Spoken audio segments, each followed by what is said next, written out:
la croyance que nous avons à ce message de Christ fait la différence sur la terre. Le verbe « croyez en Dieu », « croyez aussi en moi » sont des verbes impératifs. Et c'est le secret d'une vie épanouie sur terre. Parce que si vous ne croyez pas en Jésus et en Dieu, vous n'avez aucune chance sur cette terre. Alors, ce soir, nous allons essayer de comprendre quelle est l'attitude des peuples du reste durant l'attente. Dans le chapitre 14, au verset 1, interrompu par Pierre dans son discours d'adieu, parce que Jésus est en train de faire un discours d'adieu, Jésus le reprend avec la même tendresse que ses disciples. Il leur dit clairement qu'il va les quitter. Et c'était déjà un message de tristesse. La prédiction du reniement de Pierre dans Jean chapitre 13, verset 38, qui suivait de près la déclaration que l'un d'eux devait le livrer, au verset 21. Et ils étaient tous embrouillés. Et Jésus lit sur leur visage de trouble. Il compatit et il dit ce message. Que votre cœur ne se trouble point. Croyez en Dieu, croyez en moi. Croyez en Dieu, croyez en moi. Et là, le secret d'une vie épanouie. Il y a plusieurs demeures dans la maison de mon Père. Si cela n'était pas, je vous l'aurais dit. Beaucoup de personnes pensent que le ciel n'est pas un endroit habitable, mais ce verset clairement démontre le contraire. Jésus a préparé les places pour nous. Alors, nous allons essayer ensemble, de voir un peu quelle est l'attitude des personnes qui attendent le Sauveur ici, sur terre. Qu'est-ce qu'ils doivent faire? La première attitude, c'est d'avoir l'idée du royaume des cieux. Dans Matthieu 25, versets 1 à 10, c'est une histoire pathétique. Alors le royaume des cieux sera semblable à 10 vierges qui, ayant pris leur lampe, allèrent à la rencontre de l'époux. 5 d'entre elles étaient folles et 5 sages. Les folles, en prenant leur lampe, ne prirent point d'huile avec elles, mais les sages prirent avec leur lampe de l'huile dans des vases. Comme l'époux tardait, tous s'assoupirent et s'endormirent. Au milieu de la nuit, on cria « Voici l'époux, allez à sa rencontre ». Les 10 vierges, c'est une parabole, évidemment. Et la circonstance dans laquelle la parabole est donnée, Jésus a déjà terminé de parler du message de sa seconde venue dans Matthieu 24. Maintenant, il essaie de décrire comment sera le monde avant qu'il ne vienne. Alors, Jésus et au moins 4 de ses disciples se trouvent sur le versant de la colline du mont des Oliviers. Le soleil s'est couché et les ombres du crépuscule s'approfondissaient chaque fois un peu plus. Et Jésus donc compare cette parabole. Il met l'accent sur l'importance de la préparation de la venue de la seconde venue de Jésus-Christ. Et il dit donc 10 vierges. Apparemment, on ne peut pas trouver une explication à donner à ça. Et alors, ces vierges se réveillent hier et préparaient leur lampe. Les folles dirent aux sages, « Donnez-nous de votre huile, car nos lampes s'éteignent. » Les sages répondirent, « Non, il n'y en aurait pas assez pour nous. » Elles sont sages sur tout le chemin. Elles ont préparé de l'huile pour l'attente et de l'huile pour une attente un peu plus longue. Il n'y en aurait pas assez pour nous et pour vous. Allez plutôt chez ceux qui en vendent et achetez-en pour vous. Pendant qu'elles allaient en acheter, l'époux arriva. Celle qui était prête entrer avec lui dans la salle de noces et la porte fut fermée. Cette histoire est une histoire triste parce qu'il semble que le Saint-Esprit ne se transmet pas en temps de crise. En temps de paix, nous avons tous l'opportunité de l'avoir. Vous priez, vous demandez à Dieu, mais il semble qu'à la fin des temps, nous allons demeurer sur terre réellement sans l'Esprit de Dieu. Et l'Esprit de prophétie parle d'une période comme ça, une période difficile pour l'humanité. Alors à ce moment donné, l'Esprit qui est en moi est pour moi, parce que la Bible dit dans Éphésiens chapitre 1, verset 13, nous avons été scellés pour le jour de la rédemption. Éphésiens chapitre 4, verset 30 va dire, n'attristons pas le Saint-Esprit par lequel nous avons été scellés pour le jour de la rédemption.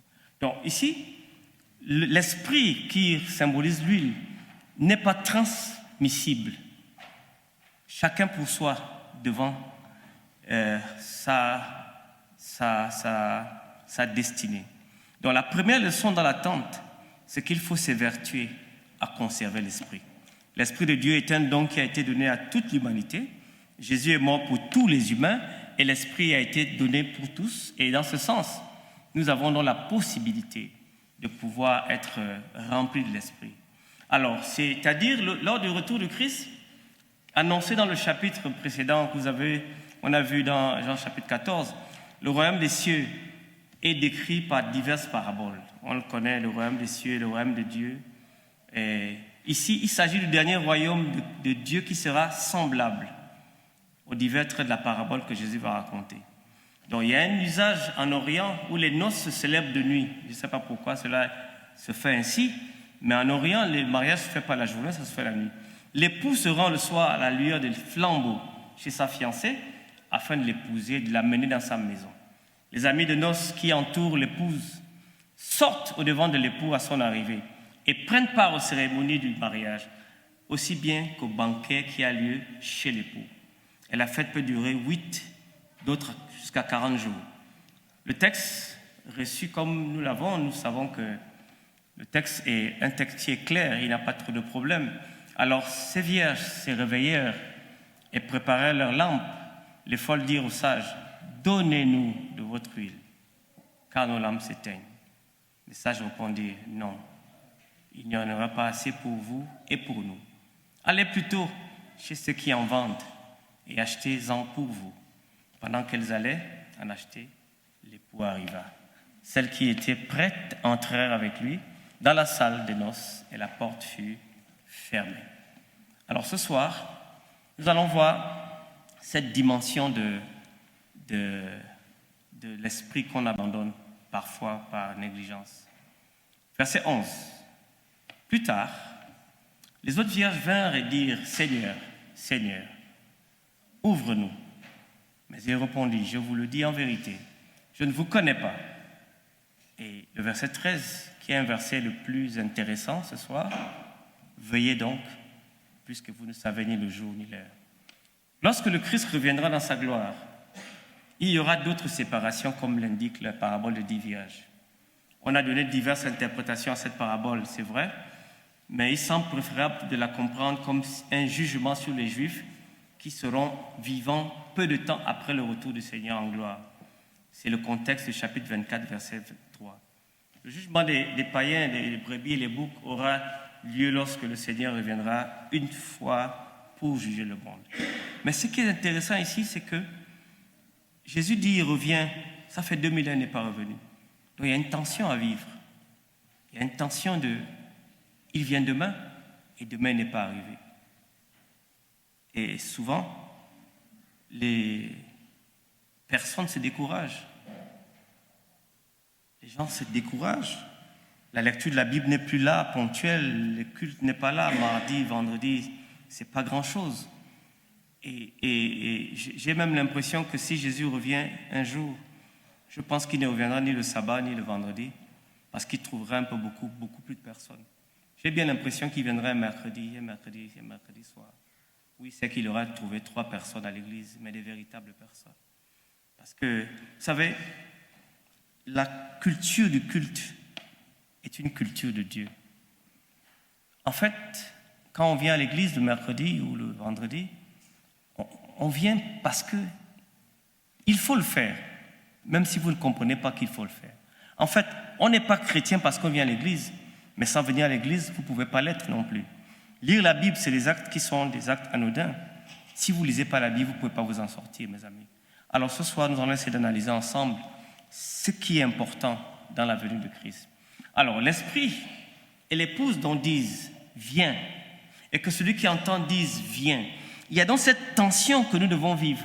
Un chrétien dans l'attente doit avoir une active pensée du retour de Jésus-Christ.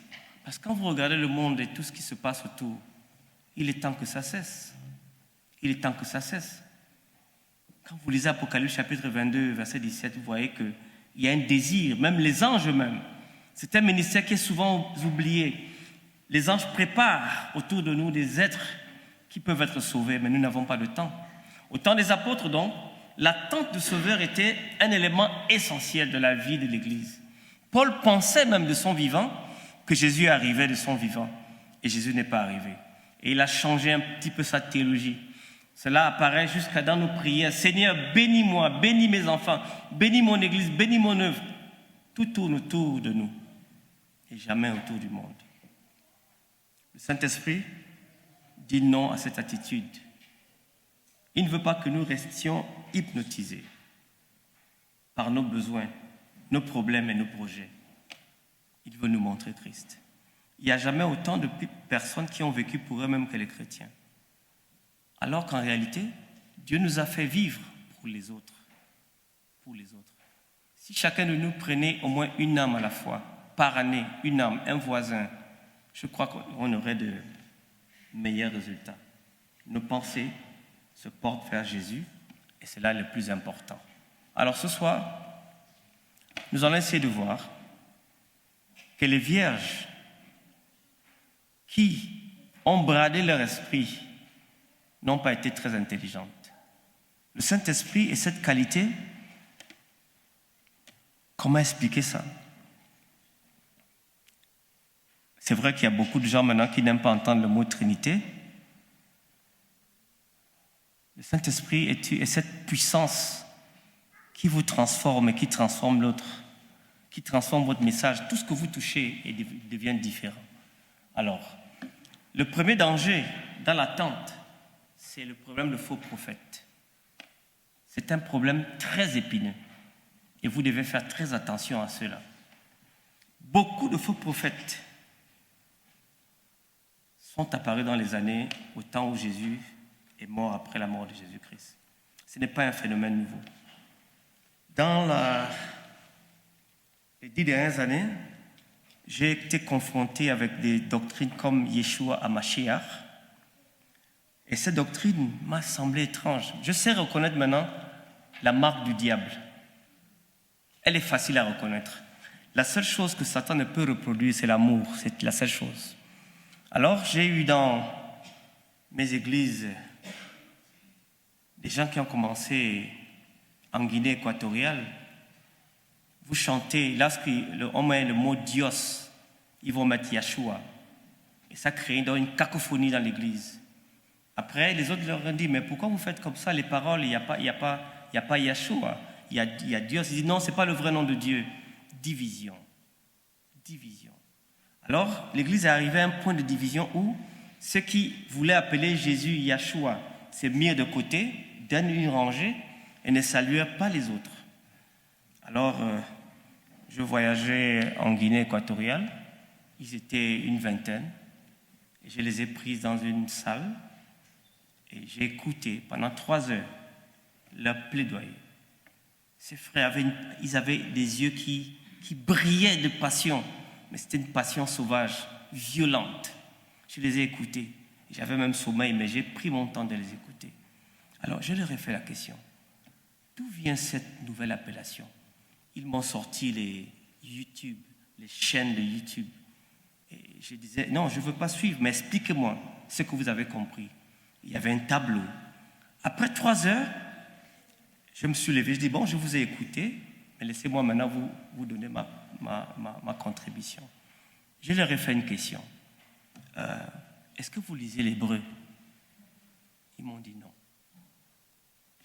J'ai dit que donc, pendant 3 heures de temps, vous m'avez séquestré dans une pièce, vous m'avez embrouillé avec Yeshua HaMashiach, mais vous ne lisez pas hébreu.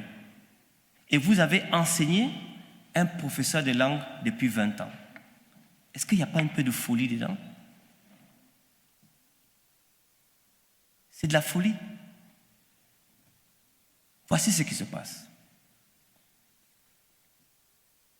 En hébreu, il y a ce qu'on appelle les voyelles gutturales que les langues romanes ne peuvent pas produire. Je vais essayer de vous le faire tout à l'heure. Resh, chayin, chet, chet, Chaïn, Resh, Et, Ré. C'est des gutturales qu'on fait avec la gorge. Or, dans les langues romanes ou les latines, le français, l'anglais et l'autre, on ne peut pas faire ces choses. Les langues au monde qui peuvent faire des gutturales, c'est l'allemand, l'arabe et l'hébreu.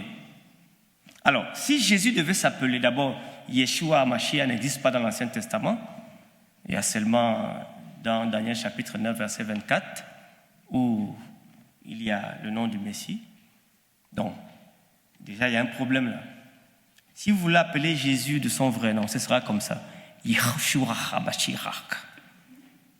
Si vous dites comme ça, Jésus entend que c'est lui que vous parlez, c'est lui que vous appelez comme ça. Mais vous ne pouvez pas le faire. Vous n'avez pas dans votre vocabulaire espagnol la gutturale. Quelle est cette folie? Quand j'ai fini d'enseigner, ils se sont mis à pleurer. Ils sont mis à pleurer. Ils sont repentis. Et j'avais tellement pitié. L'église était fracturée. La marque du diable est toujours la division, la distraction. Après, quelques années après, il y a eu le problème de Trinité qui est arrivé. Des frères quittent l'église en accusant l'église d'être Babylone parce que nous enseignons la Trinité. Vous savez, c'est tellement simple de prendre la Bible et de lire la Bible. Le monsieur qui invente la Trinité, ce n'est pas un catholique. L'Église catholique romaine est inventée en 325 à partir de Nicée à Montant. Mais le monsieur qui invente le mot, d'abord, il est le père du latin chrétien. On l'appelle Tertullien, c'est un Africain d'abord, c'est une bonne nouvelle, un Africain du Nord. Il a regardé, vous lisez la Bible, vous sentez qu'il y a quelque chose qui ne va pas. Au commencement, Bereshit, Bara Elohim, Ve'et Hashamayim, verset 2. Ruach Elohim Meratefet Amayim. L'Esprit de Dieu se mouvait au-dessus des eaux. Vous voyez qu'ils sont plusieurs là. Là, il y a deux. Et vous allez dans Colossiens chapitre 1, verset 1, verset 15, on nous dit que tout ce qui a été créé n'a pas été créé sans lui. Donc, c'est-à-dire que si on repart dans Genèse, Jésus était présent dans la création. Aussi simple que ça. Alors, ça s'embrouille. Dans Jean chapitre 1, au commencement était la parole était avec la parole était Dieu. Ça embrouille. Au baptême de Jésus, Matthieu chapitre 3, la Bible nous dit quand Jésus est sorti de l'eau, tout d'un coup, une voix sortit du ciel et l'Esprit, sous une forme corporelle, était là, ils sont là 3 personnes. Alors, vous êtes dans l'évidence qu'ils sont 3 personnes. Ce qui complique encore plus. Dans Jean 20, versets 29 à 32, quelqu'un demande à Jésus, montre le Père, cela ne suffit. Jésus demande, mais depuis que je suis avec vous, vous ne savez pas que je suis le Père est à moi et je suis dans le Père. Le monsieur est embrouillé. Thomas. Et puis il dit, mon Seigneur, mon Dieu. En grec, kuriosmou, mon Seigneur. Kuriosmou, theosmou. Il a appelé Jésus littéralement mon Seigneur de l'Ancien Testament, mon Dieu de l'Ancien Testament. Alors, on se retrouve donc avec une problématique. Le Père, personne ne discute qu'il est Dieu. L'Esprit, les gens ne débattent pas trop ça. Mais le Fils, Jésus n'a jamais été Fils dans l'éternité. C'est ça que vous devez comprendre. Donc la Trinité est dans les pages de la Bible. Beaucoup de frères quittent l'Église parce qu'ils ne lisent pas la Bible. À la fin des temps, mes amis, si vous ne lisez pas votre Bible, vous êtes fichus. Je vais vous donner mon expérience. Chaque année par jour, je lis ma Bible 2 fois. 6 mois, 5 chapitres le matin, 5 chapitres le soir. 5 chapitres le matin, 5 chapitres le soir. 5 chapitres le matin, 5 chapitres le soir. Qu'il pleuve, qu'il neige. En 6 mois exactement, je lis 31 109 versets de la Bible. Satan, pour tromper quelqu'un comme moi, c'est difficile. Parce que je ne parle pas des opinions. Vous me posez une question, quand je n'ai pas la réponse, je veux dire je n'ai pas de réponse. Il me faut Ainsi parle l'Éternel. Mais à la fin des temps, les gens aiment le fast-food maintenant. Vous aimez aller dans les YouTube, ramasser n'importe quoi. Satan s'appelle le prince de la puissance de l'air. En quelque sorte, le dominateur de YouTube, Satan est le maître de ces endroits-là. S'il y a 100 vidéos, il y a 98 vidéos qui sont satanistes et 2 qui sont peut-être divines. Quelle chance avez-vous de trouver le bon, le vrai et le mauvais? Moi, à mon humble avis, si j'avais un enfant, ce que je fais dans ma vie, je ne regarde jamais YouTube, jamais. M'envoie une vidéo, j'ai juste 30 secondes pour savoir si elle est vraie ou fausse. J'écoute. Après 30 secondes, si elle passe le test de la vérité, je la suis. Mais les adventistes sont plus le peuple du livre. On n'achète plus rien, on ne lit plus rien. Et plusieurs faux prophètes vont se lever et séduiront beaucoup de gens. Et parce que cela se passe, l'iniquité va abonder et la prédiction du Christ va être diminutive. Et c'est ça le problème. Le dernier problème maintenant qui fait rage, c'est la déification de l'Afrique, où maintenant les gens veulent aller en Afrique pour savoir qui est Dieu. Et quand j'étais à Paris, avec la permission de la personne qui a été délivrée des démons, il m'a donné la permission de le faire. Voici un frère qui a recherché ses ressources. Il a trouvé ses sources en Inde. Et là, il a découvert une déesse qu'on appelle Shiva, que beaucoup d'entre vous peuvent connaître. Il est rentré en contact avec cette déesse. Et depuis février de cette année, chaque soir, dès qu'il dort, une présence vient à sa chambre. Et c'est des luttes tout le temps.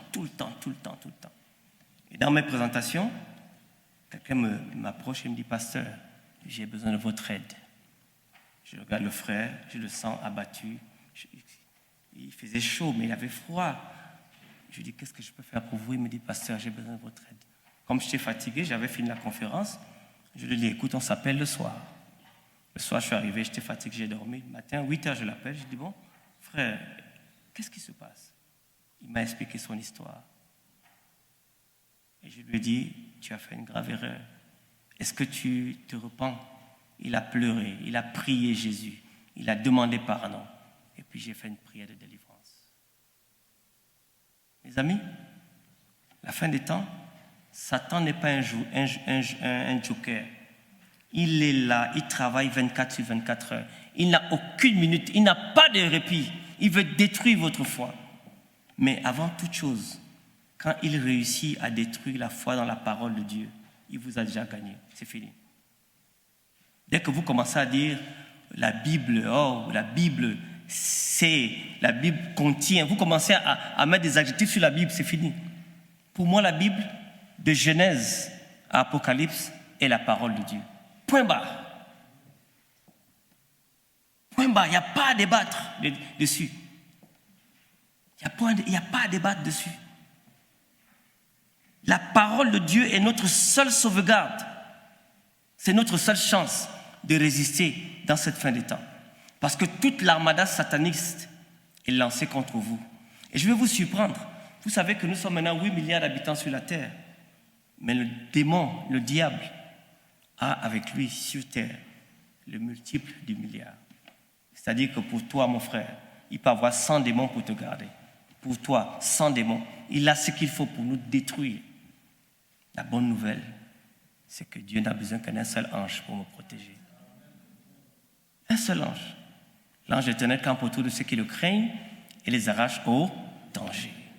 C'est vous qui apportez autour de vous le parfum de l'éternité ou le parfum de l'enfer. Vos lectures, vos musiques, vos hobbies, tout ce que vous voyez, les anges sont là.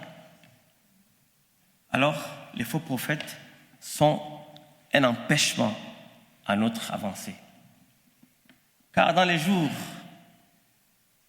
qui précédèrent le déluge, les hommes mangeaient et buvaient, se mariaient leurs enfants jusqu'au jour où Noé entra dans l'arche et ne se douta de rien jusqu'à ce que le déluge vienne et les emporte tous.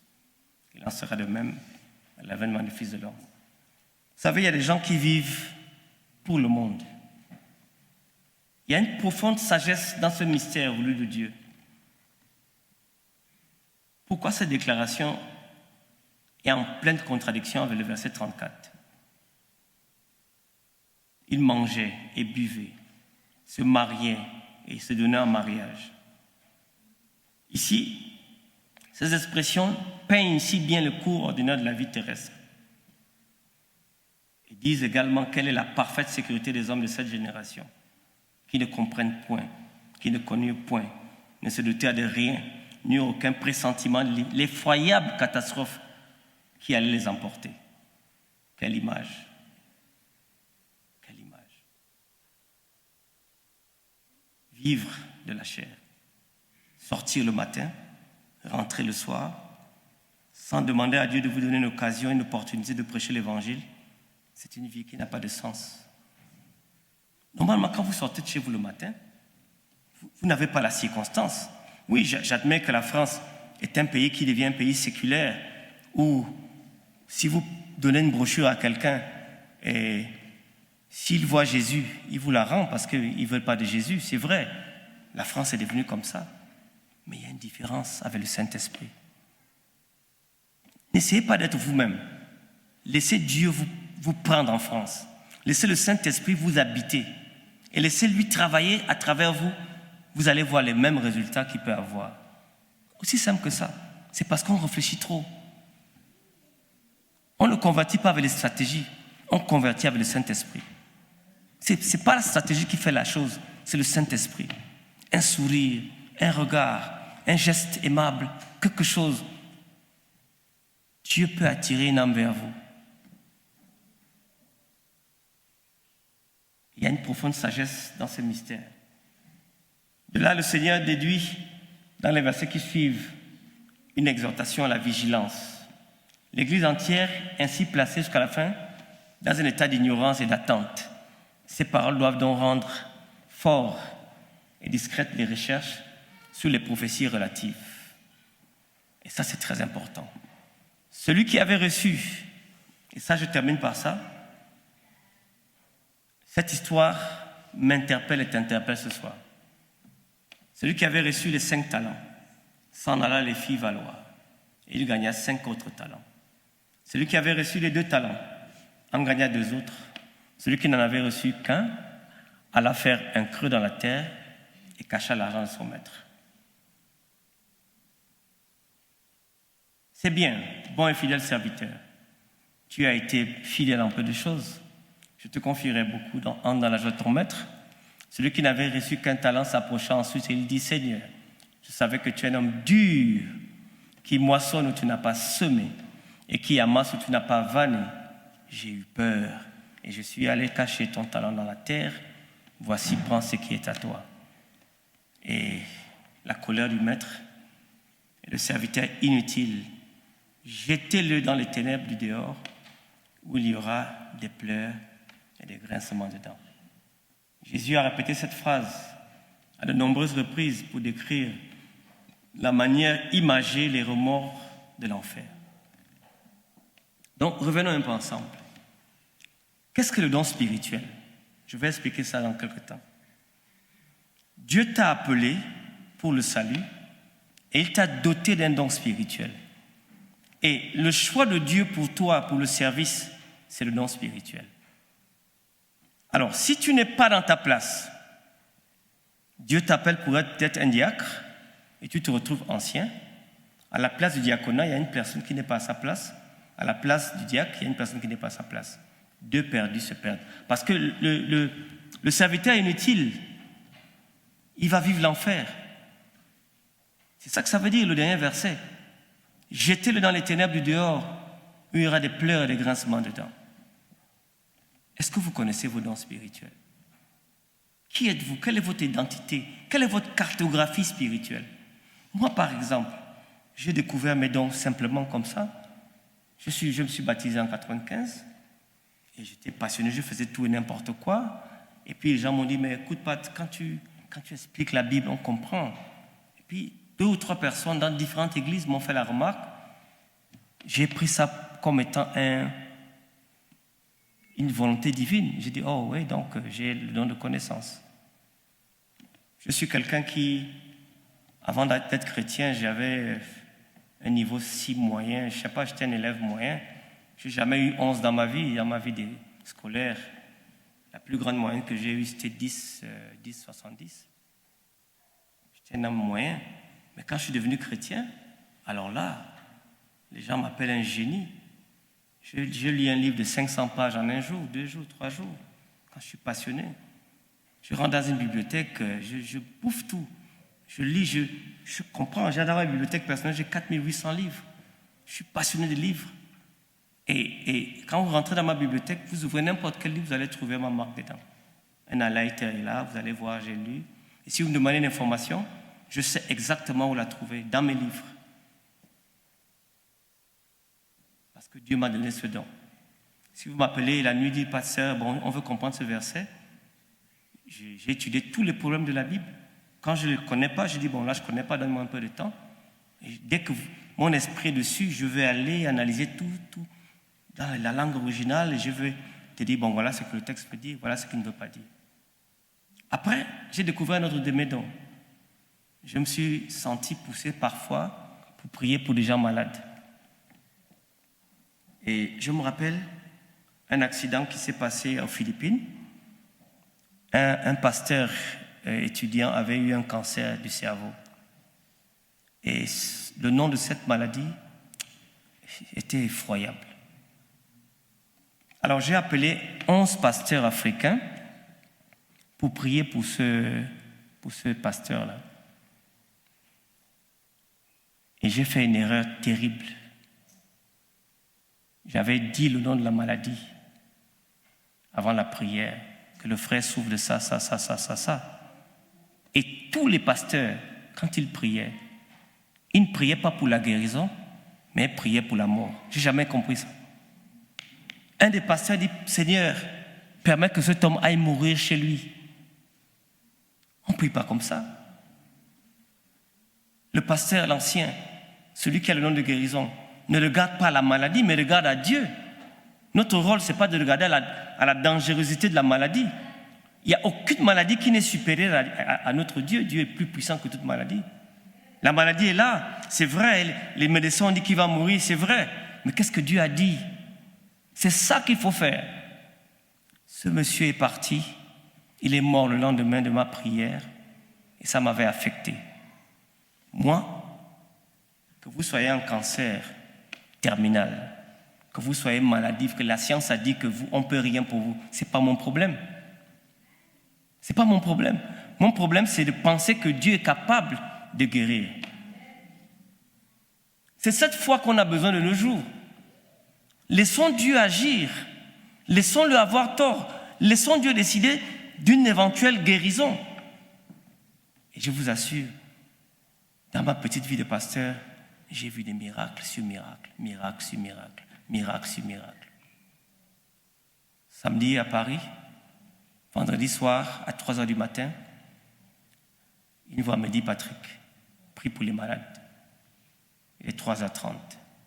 Je parle dans le rêve, je dis, mais prier pour les malades, qu'est-ce que ça veut dire?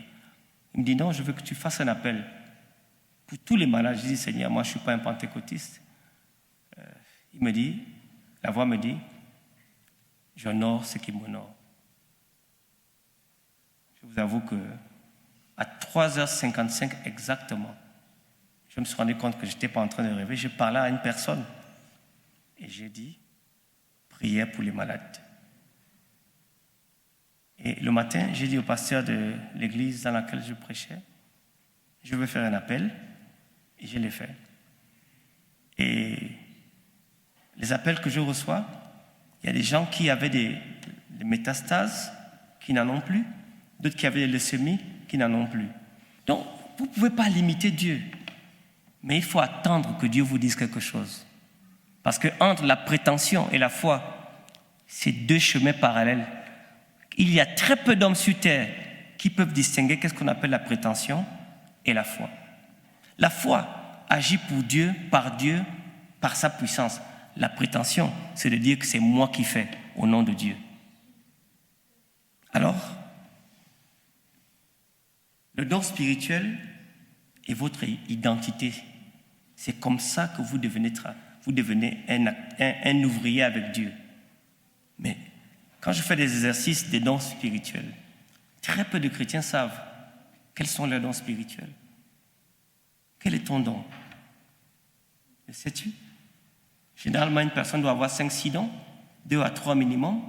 Il n'y a aucune personne qui n'est sans don. Regardez, le texte nous dit, or, à chacun, la manifestation de l'esprit est donnée pour l'utilité commune. Ne pas avoir de don spirituel revient à dire ne pas avoir le Saint-Esprit. C'est très grave. En effet, à l'un est donné par l'Esprit une parole de connaissance, de sagesse. À un autre, une parole de connaissance, selon le même esprit. À un autre, la foi, par le même esprit. À un autre, le don de guérison, par le même esprit. À un autre, le don de opérer des miracles. À un autre, la prophétie. À un autre, le discernement des esprits. À un autre, la diversité des langues. À un autre, l'interprétation des langues. Cette manifestation ici, en grec, c'est phanérosis. Dieu se manifeste dans ta vie. C'est ça que ça veut dire. Quand Dieu t'habite, il amène avec lui comme un don, un package. Tout est là.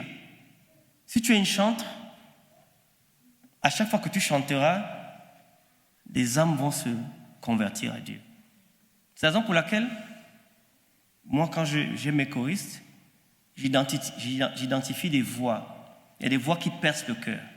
Vous devez les trouver. Il y a des gens, quand ils chantent, ils peuvent toucher les hommes les plus durs. Il faut qu'ils soient à la chorale, ces genres de voix. Le sens n'est pas très différent que le don spirituel ici produit quelque chose que l'Esprit te donne. Et le caractère de l'œuvre de l'Esprit, donc, dans ta vie est manifesté. Tout ce que tu fais a un impact spirituel. Et ici, à chacun, eschatos en grec, signifie qu'il n'y a aucun croyant. Chacun de nous, si vous êtes chrétien, vous devez manifester l'Esprit de Dieu. Donc voilà le principe du don spirituel. C'est un seul et même esprit qui opère toutes ces choses et distribue à chacun en particulier comme il veut. Voilà. Pour l'utilité commune. Alors ce soir, nous allons essayer de voir un peu qu'est-ce que la parole de sagesse. La parole de sagesse, c'est l'expression de la sagesse. Un homme ou une femme qui possède, qui est capable d'expliquer de façon simple les choses aux autres. Parole de connaissance, c'est-à-dire quelqu'un qui énonce de la connaissance. Connaissance d'une manière générale et la façon d'appréhender les faits en ce qui concerne l'Évangile. La capacité d'appréhender la vérité spirituelle, à l'organiser de manière ordonnée et cohérente. La foi, voyez-vous, est un don universel, parce que tout le monde doit avoir la foi. Mais en même temps, il y a des gens qui, eux, ils ont une foi qui semble parfois irrationnelle. Vous le voyez, ils sont tous irrationnels. Ils ont le don de foi. Et dans un comité, vous devez avoir des gens toujours comme ça. Dans le comité d'église, il faut qu'il y ait des gens qui ont le don de discernement. Moi, quand je fais mon comité, j'aime des personnes qui ne sont pas mes amis dans ces comités. Parce que souvent, nous les pasteurs, on a tendance à faire travailler le comité à nos points de vue. Et c'est un grand danger pour le pasteur. Donc, je m'avertis, tu veux apprendre quelqu'un qui ne m'apprécie pas, je le mets dans le comité. Quelqu'un qui est capable de me dire, pasteur, ce que vous faites n'est pas bien. Ce n'est pas bien, ce n'est pas dans le manuel. Et j'aime ce genre de personnes, parce qu'ils vous réveillent parfois de votre torpeur. Alors, il y a des femmes dans les comités qui me disent, pasteur, si on achète ce terrain, on va le perdre. Elle vous dit une phrase comme ça. Si vous insistez, vous allez perdre de l'argent. On appelle ça le discernement. Pasteur, si vous faites ça, c'est très mauvais. Discernement. Le pasteur doit avoir écouté. Et l'autre don, c'est le don de guérison. C'est pas don de, c'est don des guérisons. On a limité trop la guérison simplement à la prière. Mais dans le texte, le don de guérison implique même des personnes qui ont des connaissances, des plantes qui peuvent vous dire, écoute, prends une tisane, fais ça, mets ça avec bois et puis tu seras guéri. Il y en a plein à l'église comme ça. On en a plein. On les néglige. C'est des pouvoirs spéciaux que les apôtres eux-mêmes ont exercés. Et il y a le pouvoir, il y a l'accomplissement des miracles. Les miracles. Quand est-ce que avez-vous déjà vu un miracle la dernière fois? On a peur de prier pour les miracles. Mes amis, mais la prière, c'est justement demander l'impossible. Parce que si j'ai l'antibiotique, je n'ai pas besoin de prière. La prière, c'est demander quelque chose qui est impossible. L'Église s'affaiblit parce que l'aspect des miracles a disparu. Il est temps de prendre la Bible au mot. Le don des miracles est un don spécial qui est exercé sous la direction divine.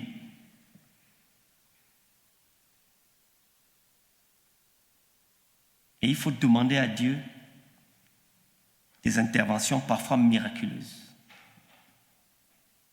Dieu fait des miracles. Je ne sais pas, dans ma vie, j'en ai vu tellement, des choses qui étaient impossibles, qui sont devenues possibles. Alors,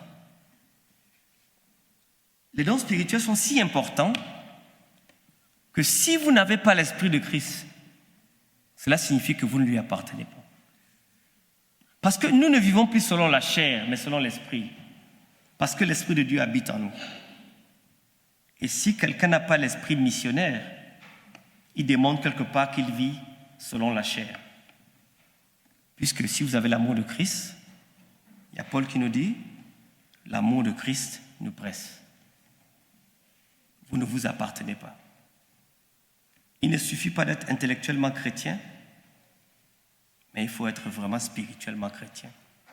Quelqu'un qui sent le besoin, il sent le besoin d'être quelque part, de faire quelque chose pour Dieu. Et c'est dans ces conditions donc qu'on arrive à reconnaître quelque chose. Car l'amour de Christ nous presse, parce que nous estimons que si un seul est mort pour tous, tous sont morts, et qu'il est mort pour tous, afin que ceux qui vivent ne vivent plus pour eux-mêmes, mais pour celui qui est mort et ressuscité pour eux. En réalité, mes amis, parlons-nous bien ce soir. Est-ce que nous ne vivons pas pour nous et nos enfants seulement? Et les autres alors? Toute la ville de Lyon.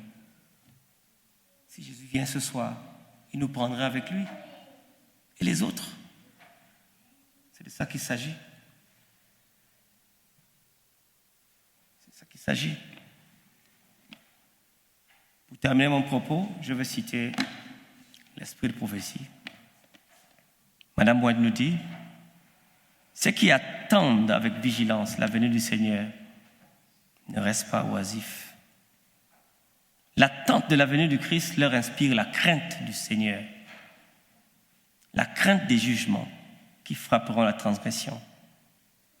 Elle leur fait comprendre quel grand péché il y a à rejeter les offres de la grâce. Ceux qui attendent le Seigneur avec vigilance purifient leur âme en obéissant à la vérité. Et joignent à cette attente une activité intense. Ils savent que le Seigneur est à la porte. Aussi, désirent-ils vivement collaborer avec les intelligences divines en vue du salut des âmes. L'espoir de l'humanité, la page 686. La sœur White a une compréhension similaire à ce que je vais vous développer ce soir. Mais dans la Bible, il y a même encore mieux encore. Ce texte que vous connaissez tous, je termine par celui-ci, qui nous dit, selon la version Tob, Vous devez attendre le jour de Dieu en faisant tous vos efforts pour qu'il puisse venir bientôt. Il y a une contradiction dans les termes. On attend le jour de Dieu, mais on fait que tous nos efforts puissent le faire venir. C'est la version français courant. Vous devez attendre le jour de Dieu en faisant tous vos efforts. La Bible du second traduit ça comme ceci. La Bible du second dit ceci. Attendez et hâtez. Attendez et hâtez. Donc, il y a quand même... Si on attend, on n'a rien à faire. Attendez et hâtez l'avènement du Seigneur, du jour de Dieu. Donc, ici, il semblerait que si je ne suis pas actif, Dieu ne vient pas. Dieu a besoin de sauver des milliers, des millions d'âmes. Nous devons donc nous mettre au travail dans l'attente de son avènement. Attendre est la situation naturelle et habituelle du chrétien. Mais de plus, il peut hâter la venue du jour de Dieu par sa propre sanctification et par celle des autres, puisque Dieu ne tarde. Il ne tarde que pour l'arrivée de ce grand jour. Il veut qu'on en sauve le maximum. Parce que quand il va ouvrir le ciel, il sera trop tard. Une âme peut être sauvée ce soir. Demain, ton voisin, ta voisine. Est-ce que ce soir, tu veux prier avec moi? Est-ce qu'on peut se lever pour la prière, s'il vous plaît?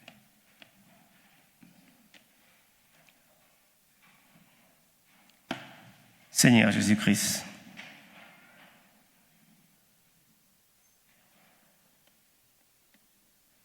nous te demandons pardon parce que nous n'avons pas toujours hâté l'avènement de ton jour. Nous avons beaucoup attendu. Mais dans l'attente, et d'une attente glorieuse qui est fondée sur la promesse infaillible du Père, nous voulons nous repentir et avoir une existence qui n'est focalisée que sur nous et nos familles. Apprends-nous à des missionnaires en France, à Lyon. Que nos voisins, en une année, tu nous donnes des opportunités de pouvoir parler de Jésus-Christ. Le monde est prêt à être détruit, mais nous prions que tu nous utilises pour sauver le maximum des hommes et des femmes sur cette terre. Afin que là où tu es, nous puissions passer l'éternité ensemble. Bénis l'Église de Vendôme, bénis le pasteur, bénis les membres d'Église et assiste-nous par ta présence dans nos vies, afin que les dons spirituels puissent parler pour ta gloire, au nom de Jésus-Christ. Amen.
Merci, Pasteur Anani, pour ton exposé. Nous voulions demander à ceux qui auront des questions, s'ils peuvent les poser, Pasteur Anani se fera avec plaisir d'y répondre. Donc, nous allons sur le chat. si vous avez des questions.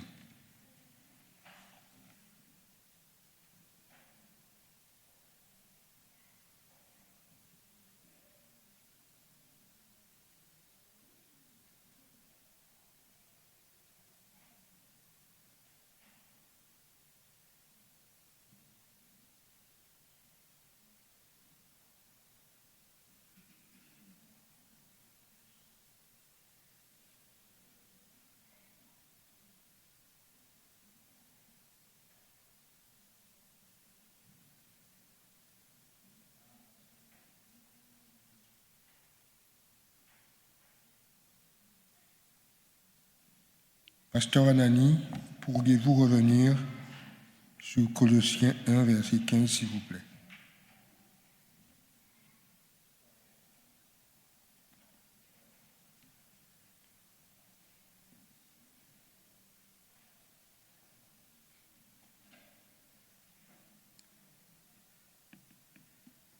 Le Fils est l'image du Dieu invisible, le premier-né de toute la création, car en lui ont été créées toutes les choses qui sont dans les cieux et sur la terre, les visibles, les invisibles, trône, dignité, domination, autorité. Tout a été créé par lui et pour lui. Alors, le mot « fils » attribué à Jésus est un thème du Nouveau Testament uniquement. Il est juste dans Exode chapitre 3, on l'appelle l'ange de l'Éternel. Dans le livre de Daniel, on l'appelle Michael. Il a multiples noms. Mais, vous savez, les anges, lorsque vous lisez votre Bible et vous lisez les mots comme le terme bovin dans la Bible qui est le fils ou l'enfant de la vache, en hébreu, on met ça Ben Bakar, le fils de la vache. Mais on ne peut pas traduire comme ça, c'est du mauvais français, on va dire bovin, n'est-ce pas? Alors, quand Jésus donc veut déterminer son humanité, son côté humain, il va s'appeler donc Ben Elohim, fils de Dieu. Et quand il veut se déclarer à la fois fils de l'homme, parce qu'il était fils de Dieu, fils de l'homme, donc il avait les deux parties qui étaient parfaites. Je ne sais pas, c'est un mystère que je ne peux pas expliquer. Il était parfaitement homme, parfaitement Dieu. Alors, Ben Elohim nous dit dans Colossiens 1, c'est par Jésus-Christ que nous arrivons à comprendre qui est le Père. Parce que personne n'a jamais vu Dieu. C'est Jésus qui est descendu de lui, qui nous révèle qui est le Père. Mais ce que j'ai voulu dire ce soir, c'est que dans le texte de la Genèse, on voit que deux personnalités. On a vu le Saint-Esprit, verset 2, et le Créateur, verset 1.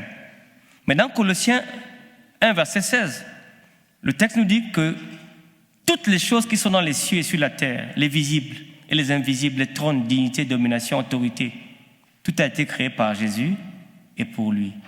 Donc, on conclut que dans la Genèse également, le Fils était là-bas. Donc voilà ce qu'on appelle le mystère. Et je n'ai pas terminé ma pensée sur la Trinité, parce que celui qui invente la Trinité, c'est Tertullien, en 181 après Jésus. Il est le père du latin chrétien. C'est lui qui a inventé les mots comme... il a pris du latin... quand on va dire amour, là, comment on dit ça en latin? Caritas, c'est lui qui a mis ces mots. Trinitas. Trinitas, en fait, qu'est-ce qu'il a fait? Il a simplement pris deux thèmes. Tres, trois. Unitas, unité. C'est tout ce qu'il a fait. Il a mélangé, il a créé un mot qui n'existe ni dans le latin, le bas latin, le latin classique, ça n'existe pas. Ce n'est pas un mot qui existe dans le latin. Il a créé ce mot en 181 après Jésus. Il a donné tres unitas, unité de trois personnes en un, ce qu'on appelle la Trinité. Le mot n'est pas dans la Bible, il n'est pas dans le latin classique, ni dans le latin, le bas latin. C'est un mot mais le principe des trois qui travaillent ensemble est là. Genèse, ils ont travaillé ensemble. Que l'amour du Père, la grâce du Saint-Esprit Et ouais, ils sont là. Donc, je ne sais pas pourquoi les gens créent des problèmes sur ce thème. Maintenant, je peux comprendre si on regarde parce qu'il faut faire une différence entre ce qu'on appelle la triade. La triade, ce n'est pas la Trinité. La triade, c'est comme en Égypte. Vous avez Horus, vous avez Hathor la femme, et vous avez le Fils. Donc, il y a un Dieu Père, un Dieu Mère et un Dieu Fils. Et en Inde, en Babylonie, à Sumer, en Égypte, les triades existent, mais la divinité est asexuée. Les musulmans, par contre, quand ils lisent quand on dit que Jésus est Dieu, ils croient que Marie est la mère de Jésus. Dans le sens que Dieu le Père a eu les rapports sexuels avec Marie et ils ont fait Jésus. Donc, et ils ont raison si c'est ça, comme on a présenté ça à Mohammed, c'était une mauvaise présentation du christianisme. La divinité chrétienne est asexuée, il n'y a pas un problème de sexe à l'intérieur, il n'y a pas de femme. C'est vrai que l'Église romaine a fait de Marie une personne qui est là, qui est dans le ciel également toute éternité, mais ce n'est pas ce que la Bible enseigne. Voilà, donc c'est pour cela que j'utilisais Colossiens pour démontrer le cas. Ok. Donc, y a-t-il une maladie qui ne peut être guérie? La seule maladie qui ne peut être guérie, c'est une maladie qui est plus forte que Dieu. Je ne sais pas, parce que, vous savez, il y a des maladies même que Dieu permet. Il dit, si tu me désobéis, je te donnerai les maladies d'Égypte. Il dit aussi, mais si tu m'obéis, je ne te ferai pas avoir les maladies que j'ai données aux Égyptiens. Dieu aussi permet les maladies. Pourquoi y a-t-il tant de problèmes de la compréhension du Dieu trinitaire? Pourquoi y a-t-il tant de problèmes de la compréhension du Dieu trinitaire? C'est parce que les gens veulent connaître Dieu par le Père. Mais alors qu'on n'arrive pas à connaître Dieu par le Père, on arrive à connaître Dieu par le Fils. C'est par le Fils qu'on arrive. Ça, si vous voulez savoir qui est le Père, regardez à Jésus. C'est lui qui est la porte d'entrée à la compréhension du Père. Personne n'a accès au Père. Nous n'avons pas accès au Père parce qu'il est dans un endroit inaccessible à nous. Mais nous avons eu la grâce d'avoir eu l'incarnation. Jésus est venu sur terre et il nous a montré comment fonctionne le Père. La Trinité est la chose la plus simple. Le Père envoie le Fils meurt pour moi, le Saint-Esprit me protège pour l'éternité. Aussi simple que ça. Très bien. Donc, une autre question. Pourriez-vous expliquer les versets 8 et 9 de Romains 8, s'il vous plaît? Romains 8. Versets 8 et 9. Romains 8, versets 8 et 9. Or, ceux-là qui vivent selon la chair ne sauraient plaire à Dieu. Pour vous, vous ne vivez pas selon la chair, mais selon l'Esprit. Si du moins l'Esprit de Dieu habite en vous. Ce verset que j'ai utilisé ce soir, Paul dit dans Galates chapitre 5 que la chair a des désirs contraires à ceux de l'Esprit. Vivre selon la chair, c'est-à-dire c'est de vivre dans le sens où toute votre intention, c'est de satisfaire aux désirs de la chair, c'est-à-dire prendre plaisir, vous amuser, vivre, avoir du sexe. Et cette manière de vivre ne plaît pas à Dieu. Ça ne plaît vraiment pas à Dieu. C'est des choses qui sont utiles dans un cadre bien dominé par Dieu.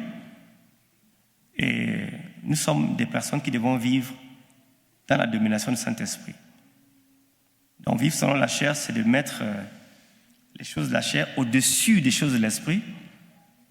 Et ça nous met donc en risque de ne pas être des véritables chrétiens. Voilà. Merci. Je n'ai pas d'autres questions sur... Donc, suite à cela, et le verset 11. Verset 11 dit, « Si l'esprit de celui qui a ressuscité Jésus d'entre les morts habite en vous, Celui qui a ressuscité Jésus-Christ d'entre les morts rendra aussi la vie à vos corps mortels par son esprit qui habite en vous. Oui, c'est-à-dire que le gage de notre éternité, c'est le Saint-Esprit. Si vous l'avez, vous mourrez. C'est pour ça que la Bible va dire « Heureux et saints ceux qui meurent en Jésus-Christ ». La dernière pensée d'un être chrétien doit être une pensée divine, une pensée de repentance, une pensée de pardon. Quand vous mourrez en Christ, il faut célébrer. Vous mourrez chrétien, il faut célébrer. Parce que à la dernière trompette, lorsque les anges vont commencer à monter pour la résurrection, alors là, cet esprit qui était en vous va donc prendre ses os desséchés et faire un être nouveau avec un corps immortel. Et nous allons aller, selon l'Apocalypse et selon un Thessaloniciens, à la rencontre de Dieu dans les airs pour y passer 1000 ans avant la destruction finale de la terre. Voilà.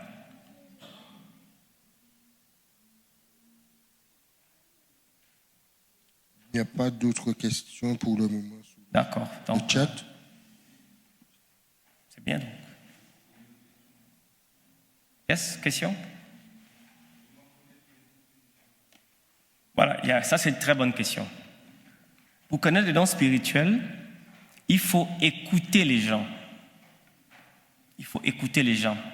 Première chose, un chrétien qui est baptisé, qui reste inactif, risque de ne pas connaître qui il est sur le plan spirituel. Il faut faire quelque chose.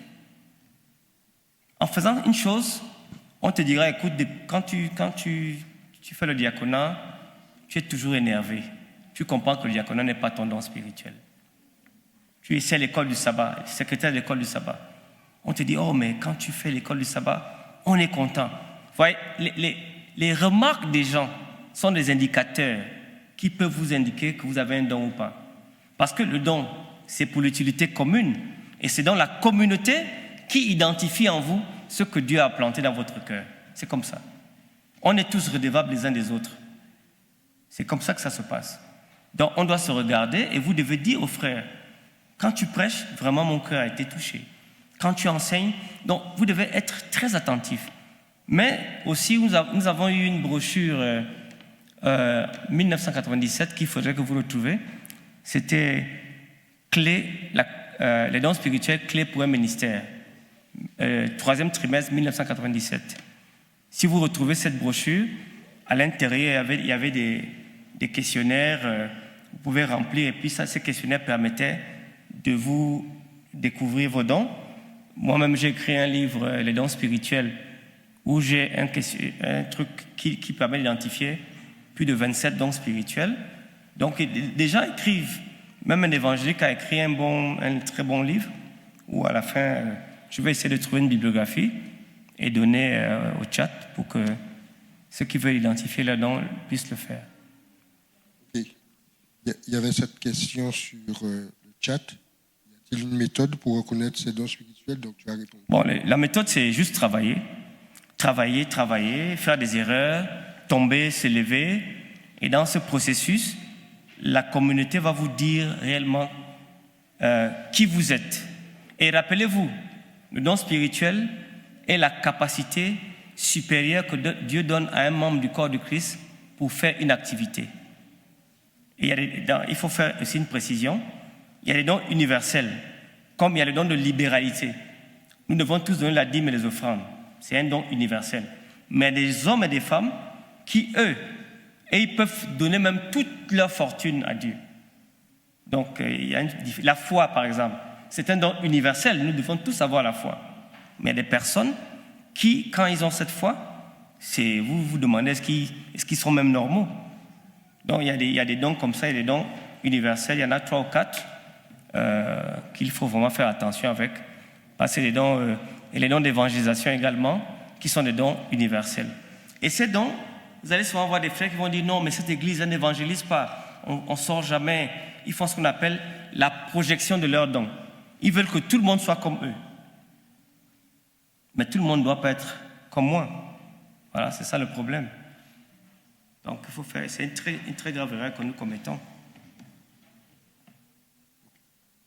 J'ai appris que la vraie Trinité, c'est Jean 17, verset 21. La frère, La vraie Trinité, c'est Jean 17, verset 21. qui dit, attendez, Jean 17, Verset 21. qui dit ceci. Afin que tous soient un, comme toi, Père, tu es en moi et comme moi je suis en toi. Bon. Que pensez-vous, pasteur? Et qu'eux aussi soient en nous, pour que le monde croie que tu m'as envoyé. Well, je pense ici ce texte parle de l'unité que nous avons en Dieu et que Dieu a en nous. Bon, je n'irai pas trop sur la Trinité dessus, mais bon, c'est une pensée assez noble.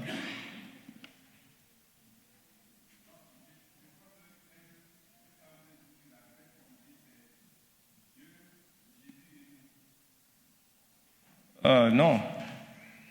Si c'est ça, nous ne pouvons pas faire partie de la...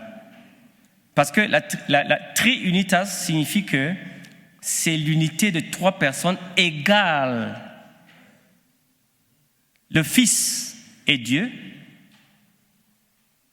le Saint-Esprit est Dieu, et le Père est Dieu, mais en un, ils sont dans la divinité. Donc l'homme ne peut pas faire partie de ce niveau-là, c'est pas possible. Si c'est ça, là, donc c'est pas normal. Mais il y a une unité entre Jésus, depuis qu'il est mort à la croix, il est à la droite du Père, nous sommes également là-bas avec lui. Voilà, donc il y a une unité qui est très palpable à ce niveau. Ils sont de même nature. Tu sais, ce que les gens ne comprennent pas, c'est que si on refuse au Saint-Esprit, par exemple, les gens disent qu'il n'est pas une personne. Mais le Père,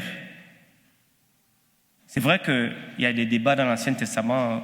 Montre-moi ton visage, tu vois, Moïse a demandé ça.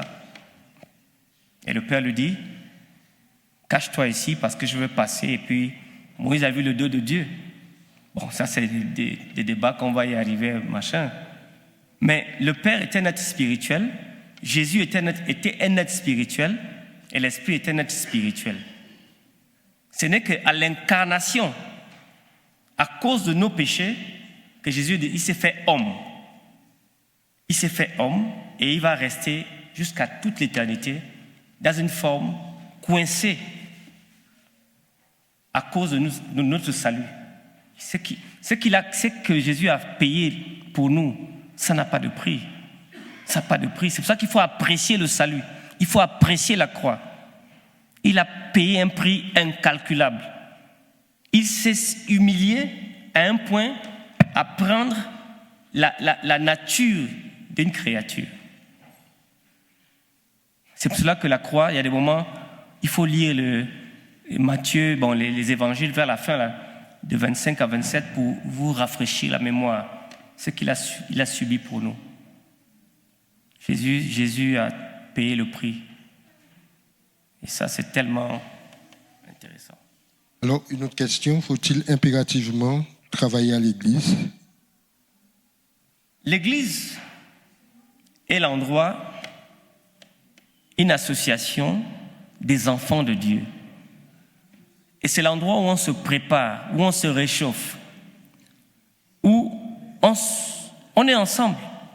Mais l'Église n'est pas aussi l'endroit où on est seul, parce qu'il faut faire attention.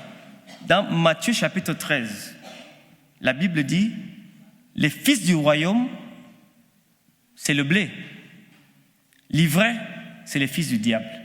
Donc parmi nous, hélas, il y a donc des satanistes qui sont là.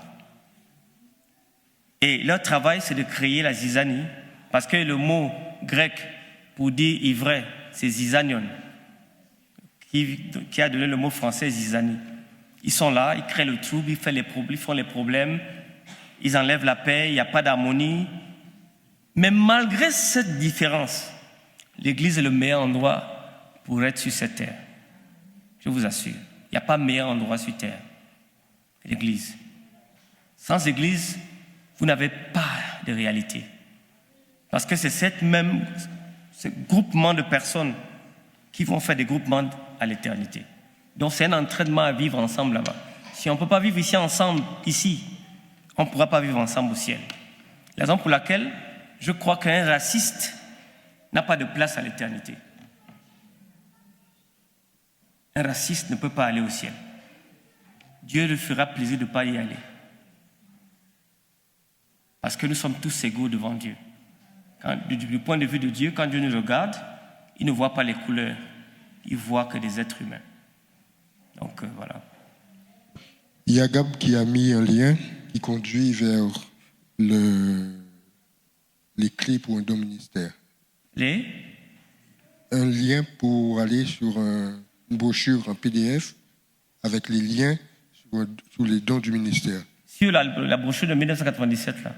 Oui, elle a mis un lien sur le chat. Donc si vous cliquez dessus, vous allez tomber directement sur les clés pour un don du ministère. Il me faudrait cette brochure.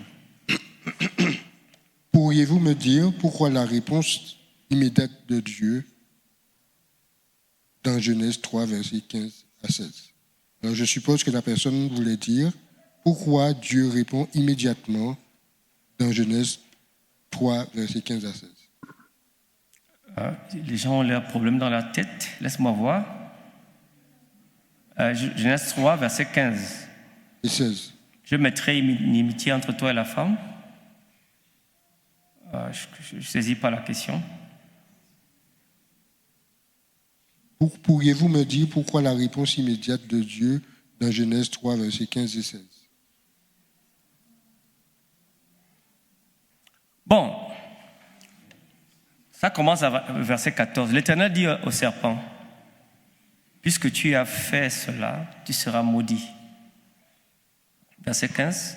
« Je mettrai l'amitié entre toi et la femme, entre ta postérité et sa postérité. » Dieu est en train de faire passer un jugement en commençant par le responsable de tout, le serpent. Après, il s'en va sur la femme et il s'en va sur l'homme. C'était une réponse appropriée au péché qui a été commis. Le jour que tu mangeras de cet arbre, tu mourras. Qu'est-ce qu'elle aurait voulu que Dieu fasse? Que Dieu attende ou quoi? Moi, je ne suis pas Dieu, je ne sais pas pourquoi Dieu a fait... Autre question. Les 7 fêtes sont-elles nécessaires aujourd'hui? Non, les 7 fêtes étaient des typologies de Jésus-Christ. La Pentecôte était un type de la réception du Saint-Esprit. Et la fête des tabernacles, il y avait la fête de la Pâque qui était également un type de sacrifice. Et c'est pour ça que Paul va dire, Christ, notre Pâque, a été immolé. Donc, il y a des gens qui veulent toujours célébrer ces fêtes, mais ces fêtes ne faisaient que renvoyer à quelque chose de physique. Donc, quand le physique est venu, pourquoi regarder encore le symbole? Le Saint-Esprit est maintenant dans mon cœur. Pourquoi aller encore regarder, célébrer la fête qu'il annonçait? Bon, ça dépend de ce que les gens veulent faire. Très bien. Il n'y a pas d'autres questions sur le chat. Est-ce que vous avez des questions dans l'Église? La gloire à Dieu.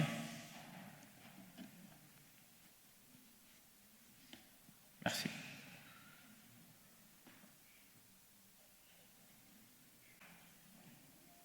Donc nous allons pouvoir terminer le service. Et je voudrais vous inviter à faire avec moi une dernière prière avant de fermer le chat. Notre bon Père Céleste,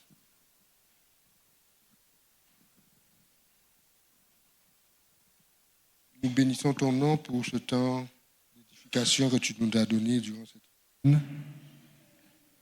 Et nous louons ton nom pour tous les enseignements qui nous sont donnés par Pasteur Anani. Merci de continuer à le conduire par ton esprit et nous-mêmes aussi à nous parler de sorte que nous puissions comprendre notre mission. Alors que nous terminons cette soirée, nous voulons que tu nous touches d'une manière particulière et tu nous aides à rentrer dans la mission plus profondément. Si notre engagement jusqu'à aujourd'hui n'avait pas été à la hauteur, par ton esprit, donne-nous de ta hauteur, pour que nous puissions vivre cet évangile que tu nous appelles à vivre, dans ces temps difficiles dans lesquels nous sommes. Bénis-nous en ce sens, en ce soir, et donne gloire à ton nom. Nous t'avons prié au nom de Jésus. Amen. Bonne soirée à tous et à sabbat.